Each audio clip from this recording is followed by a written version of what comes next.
Dear student, आज हम पढ़ेंगे विषमता के माप।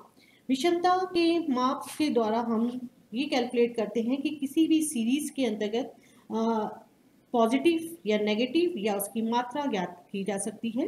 विषमता के मुख्यतः हमारे चार माप होते हैं। पहला माप कॉल्पियर्सन का माप, दूसरा बाउले का माप, तीसरा होता है हमारा केली का माप और चौथा होता है अपकिरण के घात का माप। हमारे लिए सिर्फ दो ही हम इसमें करेंगे, कॉल्पियर्सन का माप और बाउले का माप। इसमें जितने भी ये माप होते हैं उनको हम दो रूपों में प्रदर्शित कर सकते हैं, निरपेक्ष माप और सापेक्ष माप।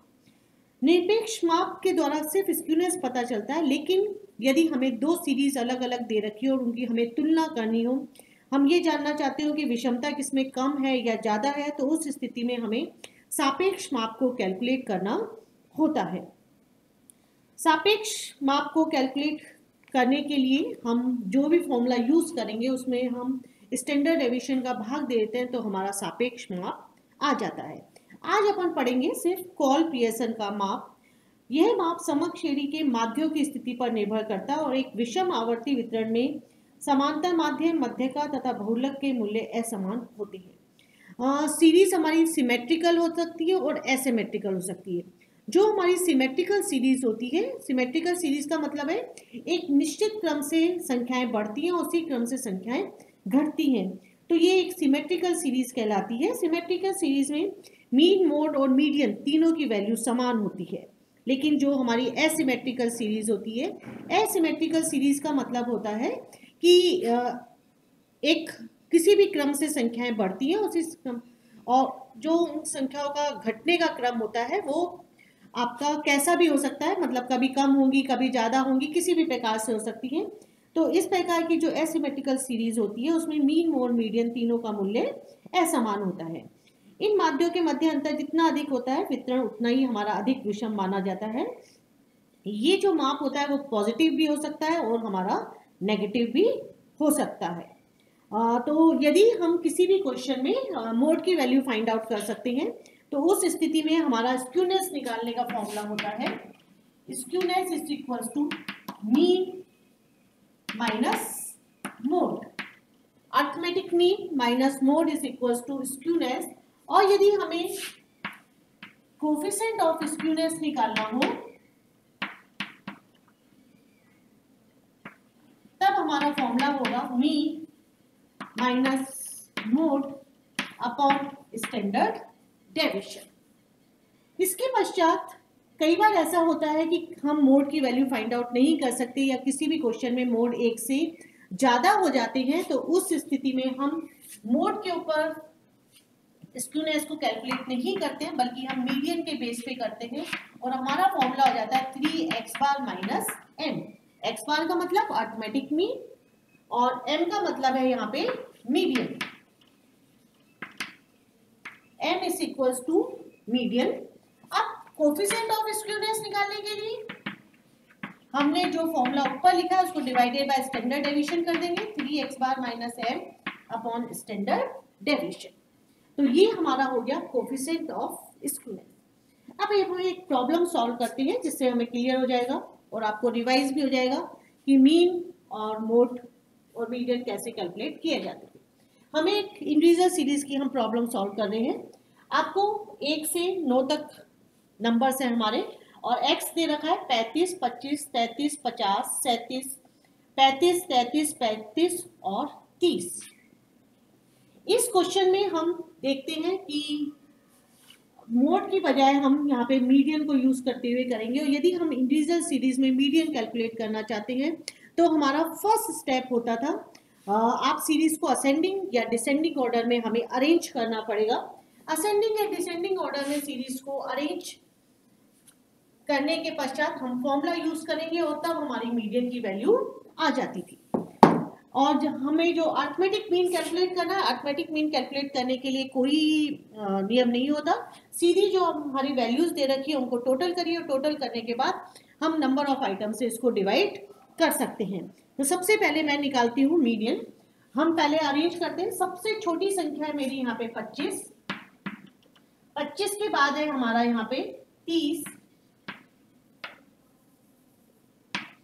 25, 30, 30 के बाद है हमारा 33, फिर अगेन 33, 33 के बाद है 35, 35 हमें 3 बार दे रखा है, 35 के बाद हम लिखेंगे 37 और फिर आ जाएगा हमारा 50। ये हमारी सीरीज अरेंज हो चुकी है। अब हम मीडियन निकालने का फॉर्मूला होता है हमारा size of n plus 1th item divided by 2। अब n है 9 प्लस 1 डिवाइडेड बाय 2, यानी कि 5th आइटम। और 5वां आइटम है मेरा, यहां से देखिए 1 2 3 4 और 5, 5वां आइटम है मेरा 35। तो यहां पे हमारा मीडियन कहलाएगा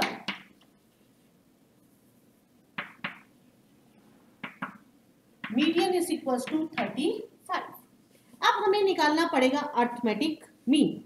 अर्थमेटिक मीन निकालने के लिए हम किसी भी फॉर्मूले को यूज कर सकते हैं, डायरेक्ट मेथड भी चल सकता है और हमारा शॉर्टकट मेथड भी हो सकता है। तो मैं शॉर्टकट मेथड यूज कर रही हूँ, a plus sigma d x upon n, a plus sigma d x upon n. अब a के लिए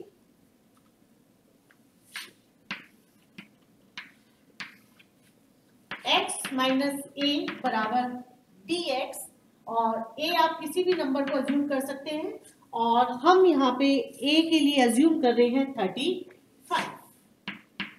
35 में से सभी वैल्यूज को माइनस करते जाएंगे, माइनस का 10, माइनस का 5, माइनस का 2, माइनस का 2, 0 0 0, प्लस का 2 और प्लस का 15। ये हमने डेविएशंस निकाल लिए हैं और हम इन डेविएशंस का फिर टोटल करेंगे तो हमारे पास आ जाएगा sigma d x is equal to -2, क्योंकि टोटल माइनस की वैल्यूज क्यों करिए, उसमें से प्लस की वैल्यूज को माइनस कर दीजिए। तो 10 और 5 15, 2 17, 2 19, 19 में से 17 गया तो माइनस का 2 हो जाएगा सिग्मा डी एक्स। अब हम अर्थमेटिक मीन में 35 plus minus sigma d x 2 upon n है मेरा 9, एन का मतलब होता है total number of items, is equals to 35 plus minus minus हो जाएगा, और 2/9 को यदि अपन सॉल्व करते हैं तो आपका होता है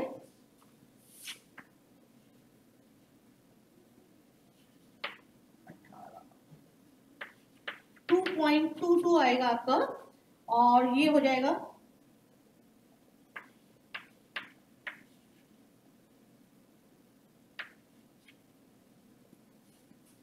34.78 आएगा, ये 0.22 होगा, 0.22 34.78।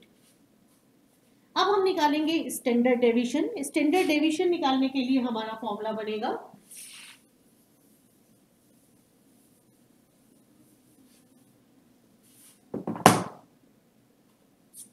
Standard deviation is equal to, यहाँ पे भी अपन शॉर्टकट मेथड यूज कर रहे हैं, sigma d square x upon n minus sigma d x upon n का होल स्क्वायर। इस चैप्टर का एक और खासियत है कि इसमें आपका पूरा रिवीजन हो जाएगा, जितना भी अब तक आपने पढ़ा है। मीन मोड मीडियन का भी होगा, क्वार्टाइल्स का होगा और स्टैंडर्ड डेविएशन का भी होगा।